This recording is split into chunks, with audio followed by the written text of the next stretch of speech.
Hello there, welcome to the first year of beer blog of 2009. It's January, we've finally got some really cold weather, which I'm really pleased about because I've been saving these beers for when we've got a really nice kind of cold snap, and it seems worthwhile opening three really rare beers. They're nice dark heavy stouts. I've just poured them ahead of time to give them just a minute to open up a little bit, which with aged beer, or with wood aged beers rather than with complex beers, just give them, a couple of minutes to let the air get to them, and it really kind of helps to bring out their character. You'll have noticed immediately, I'm sure, that I'm not actually blogging from home this week. Much as I wish this was my study or something like that. It's not.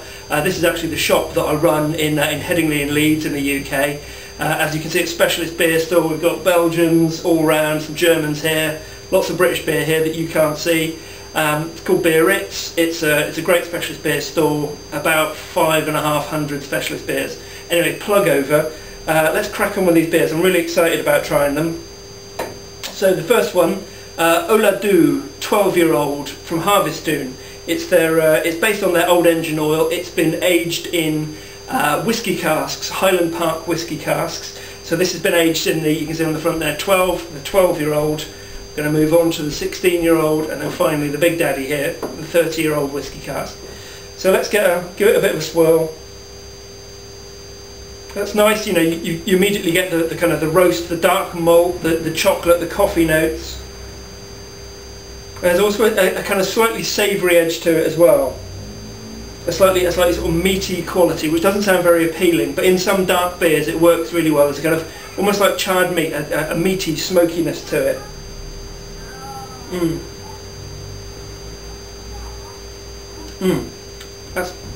That's really lovely. The carbonation is quite low in these beers, which I personally quite like.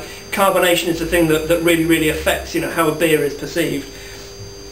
But this is lovely. It's got a nice kind of clean coffee and chocolate thing going on there, and then it's on top of that, it's got that kind of like slightly meaty quality, the savoury edge to it. Like maybe that's what the Japanese call umami, that kind of fifth taste. That's lovely. Let's move on to the 16-year-old, and that's got all the coffee and the chocolate, and it's got that kind of meaty, savoury quality. And on top of it all, there's a slightly sort of tarry, phenolic thing going on, which again doesn't sound terribly appealing, given that it's a beer and you're going to drink it. But it's all about the complexity in these beers.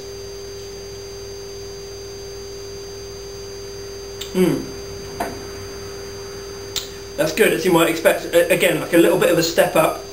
The tarriness and the texture is really nice. It's not kind of overdone, it's not sort of gloopy, but it's just got a really nice kind of smooth richness to it. So as you'd expect from the 12-year-old whiskey cask to the 16-year-old, step up in quality. There's lots more complexity, lots of interesting things going on there. Now the 30-year-old, which I'm hoping is going to be the big daddy, but let's wow, that's great.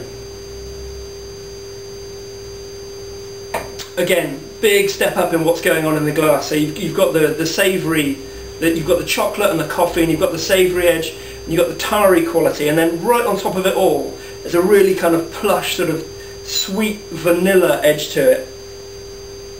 Almost kind of like white chocolate, it's just got a real richness to it. A little bit more sweetness as it hits the palate. Lovely. That's really lovely. There's a really lovely kind of wave of coffee bitterness that then kind of dies away, and then like a little bit of vanilla sweetness coming through in the finish. As you might expect, the beer that's been aged in the 30-year-old whiskey cask is really the one to go for. So I'm going to recommend that, but if you can find any of these, then you really should go ahead and do it. Now these are a little bit hard to come by in the UK. I can't imagine that they're on the shelves of lots of shops in the US, but they're more of a US release at the moment. But hopefully these are going to become available in the UK.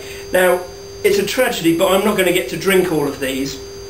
I would love to have just done a huge walk over the hills, sat down by an open fire, cracked open one of these, and had it with some really rich kind of fruited Christmas cake or something like that. The marzipan on it would have gone really well with kind of the vanilla notes in the 30-year-old here. Unfortunately, I've got to get the shop opened. I'm going to share these with the customers for the rest of the day. I've got some staff coming in this evening. I know Will is going to be really excited to try these. So hunt them down if you can. I'm going to have one more mouthful of this, toast you goodbye. We'll see you next time. Cheers.